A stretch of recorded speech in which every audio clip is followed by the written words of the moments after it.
Alright, so we got some big news here on this Monday morning. The Xbox Partner Preview event will be taking place on October 17th at 10 a.m. Pacific time. They mentioned here in their post that they're going to have a new look at Alan Wake 2, The Lake House, Like a Dragon, the Pirate Yakuza in Hawaii game, Wu Chang Fallen Feathers, and more. So, yeah, I actually really enjoy these partner preview events. They're not, the biggest of the big. They're not on that same caliber of your Xbox showcases in June, obviously. Nothing like that. Nothing like the Game Awards or anything of that magnitude. But it's a nice look at some double A's in there, some indies in there, and then, like the triple A's that we just mentioned. So it leaves your imagination some room to run wild to make some crazy predictions. So that is what we're going to do here today. I'm trying to keep it somewhere in the realm of realistic, but at the same time, anytime someone comes on to do a prediction video, they're going to be predicting games that they want to see pop up. So I couldn't avoid doing that. I have a list of quite a few of those that we'll be mentioning here. But yeah, really excited about this. And once again, I'm not predicting all of these to be at the show. Just throwing darts at the board, seeing what we can get right. All right, so how about Metal Gear Solid 3? They have been showing this game off for a while at both, Xbox events and PlayStation events, and as far as I'm aware, they still haven't delayed it to 2025 officially. I tend to believe it will get delayed to 2025 officially at some point, but if it's not going to be delayed to 2025, it would probably have to pop up at this event to get its official release date. Because, you're gonna show up at the Game Awards in December to announce that your game's coming out December 20th? Just doesn't really make any sense. So, Metal Gear Solid 3 remake release date, I don't think that's out of the realm of possibility. Another one that, just staying with that Game Awards theme, Judas. Judas popped up at the Game Awards last year and the year before. Does it three-peat?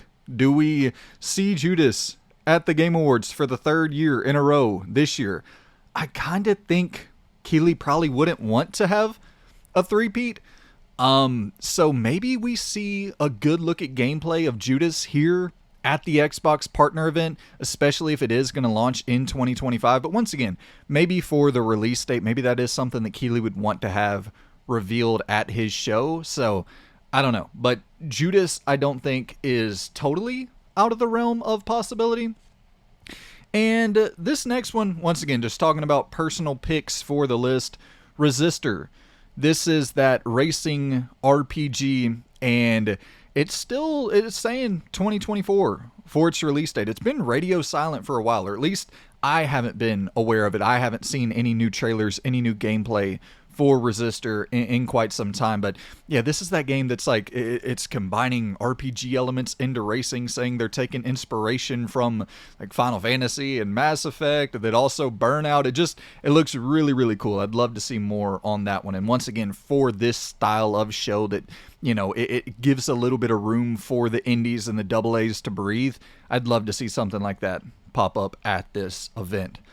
And next up, I wonder if it's about time to see something new from the Cult of the Lamb developer, Massive Monster. I know that, if I'm not mistaken, Cult of the Lamb, when it came out in 2022, I think that was day one Game Pass.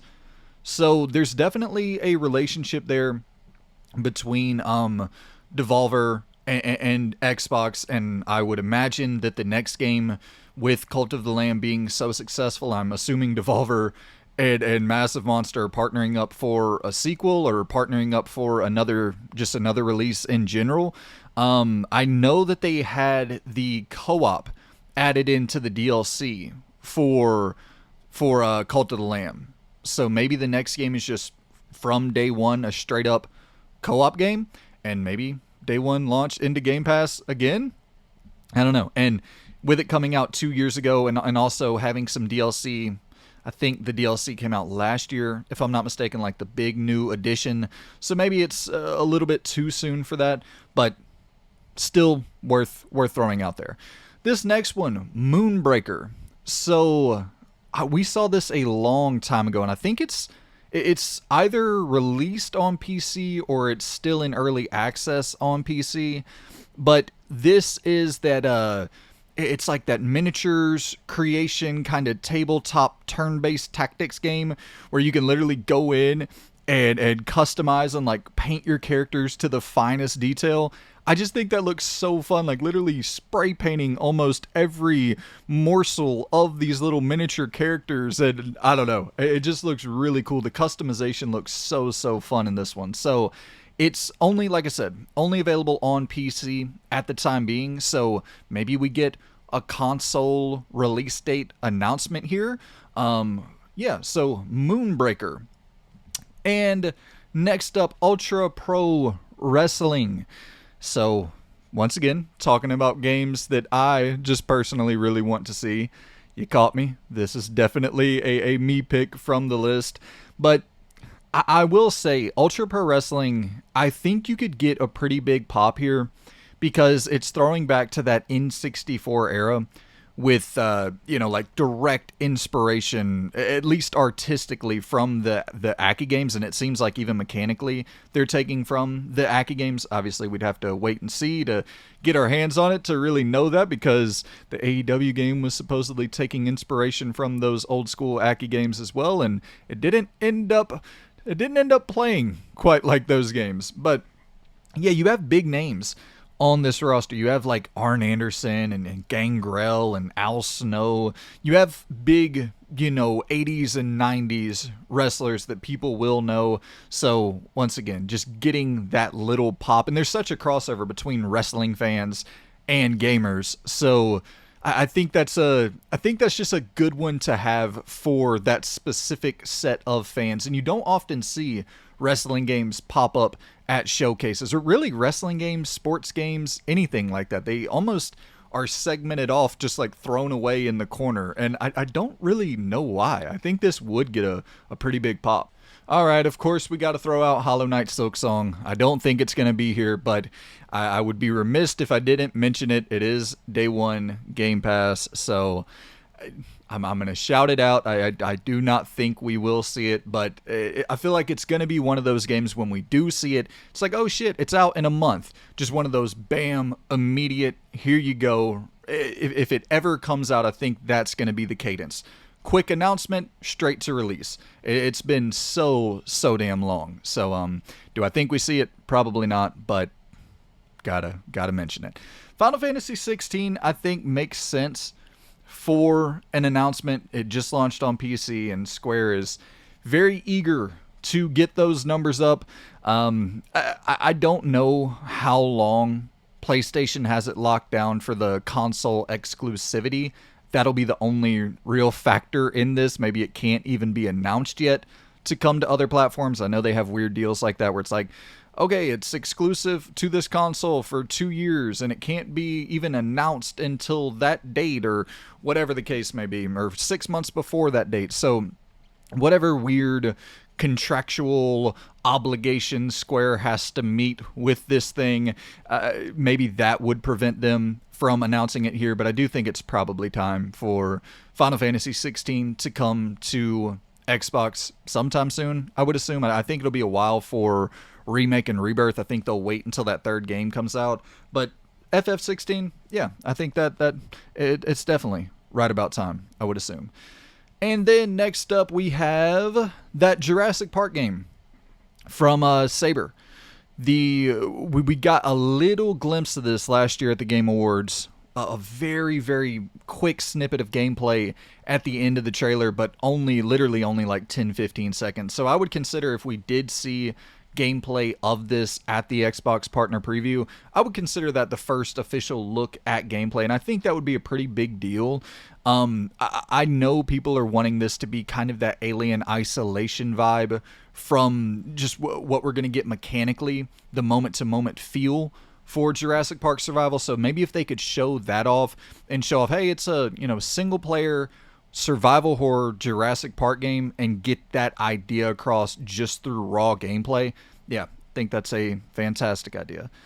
And speaking of more gameplay, I wouldn't be surprised if we saw more gameplay for that Lost Records Bloom and Rage game. I assume they're trying to really ramp up the marketing with that one, with Don't Nod, developing that and trying to stay in that Life is Strange nostalgia, or I don't even know if you call it nostalgia, just that Life is Strange vibe that people know and love Don't Nod for, trying to not have to create a game within that franchise, but going off and making their new IP that looks very similar to that franchise.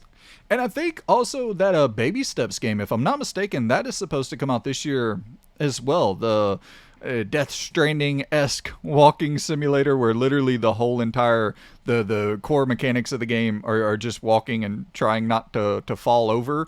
You're played as like the dude living in his parents' basement, and he's learning how to walk at 40 years old.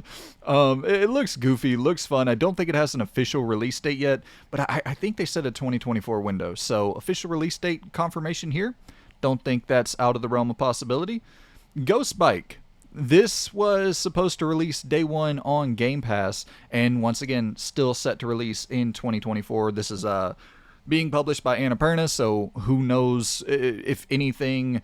I know that they were saying after the whole departures and all that crazy chaos that was going on at Annapurna, I know they were saying that we're still committed to working with our partners and making sure that their games come out on time, yada yada yada. So who knows if this game will be affected by any of that. But yeah, it's a biking game. It kind of seems to be blurring the lines between very serene and maybe even a little bit spooky. So Ghost Bike, it's coming day one to Game Pass. We haven't seen much of it. I think this would be a good time as any to see a little bit more.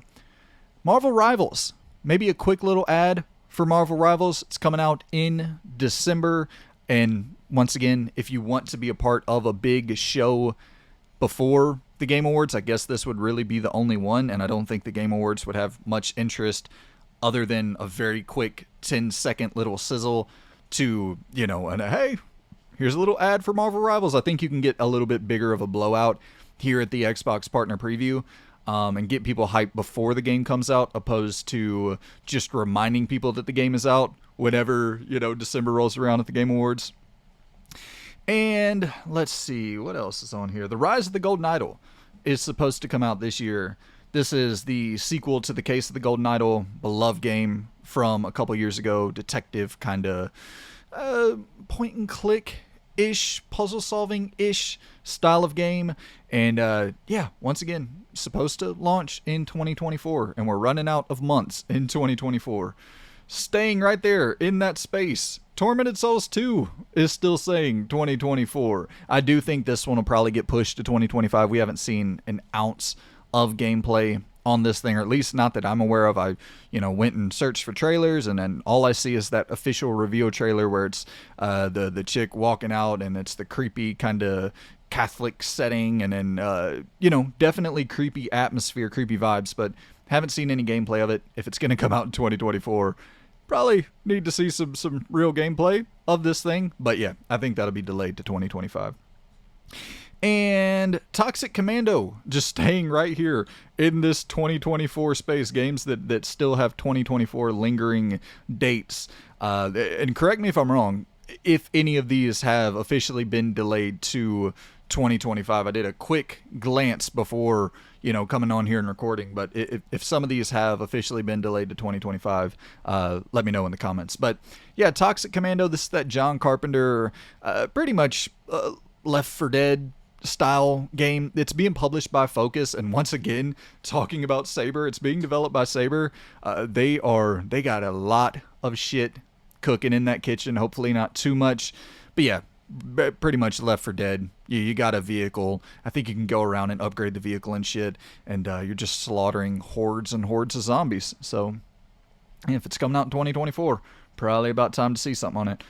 And let's see, man. I'm trying to think of other big games, because pretty much everything we talked about there was of a smaller scale, or not smaller, but in that AA and indie realm. And we're gonna have the boring shit, I would assume, things that we expect, like a Life is Strange Double Exposure that's coming out in a couple weeks. Quick little glimpse of that, just to, hey, here's Life is Strange Double Exposure, here's Dragon Age of Veilguard. I want to play both of those games. But like, when I'm putting together a list like this, I'm trying to think of new ideas, games that we either haven't seen much of at all, or games we haven't seen, period. Like, first time reveal of whatever the fuck new game. I do, we talked about Resident Evil 9 yesterday, and I don't think Resident Evil 9 will pop up at this show. But Xbox, I believe, did fund, or partially funded, some of Kunitsugami Path of the Goddess. And listen, once again, I don't think that's going to factor into this at all. Right? We'll fund Resident Evil, or we'll fund Kunitsugami Path of the Goddess if you show Resident Evil 9 at our Xbox partner preview in October. Like, I doubt it. I highly, highly doubt it. But maybe like a Pragmata pops up here. I don't think that's too crazy, just to get another quick glimpse of Pragmata to remind people, hey, this thing is not officially dead. Slitterhead, I feel like Slitterhead has been under-marketed to a drastic degree. I feel like I haven't seen much of that game at all, and it comes out in less than a month. So maybe some Slitterhead, a quick little Slitterhead ad thrown in there. Exodus, the game from, what is it, Archetype Entertainment, the ex-BioWare team. And they're working down in Austin with old Matthew McConaughey. I think he's going to be like your Keanu Reeves style character living in your head. And so maybe we see something of that. I know that was at the Game Awards last year. Only got a little quick glimpse of gameplay with that thing. And if that's 2025, I would assume they're going to begin really ramping up the marketing on that. So those are a few bigger games, and I think the bigger games, like we talked about, the Yakuzas of the world and games of that ilk that we already know about, the Alan Wake expansion, and I think those are going to primarily be the bigger games, and we'll have some smaller AA and indie stuff sprinkled in there as well. But I like these shows, man. I really do. So when that show does happen on the 17th, I shall be, as long as it's pretty decent, I'll come in here and record a little review after the show. So stay tuned, subscribe, like the video if you enjoyed it, and yeah, shall see you good people very soon. Goodbye.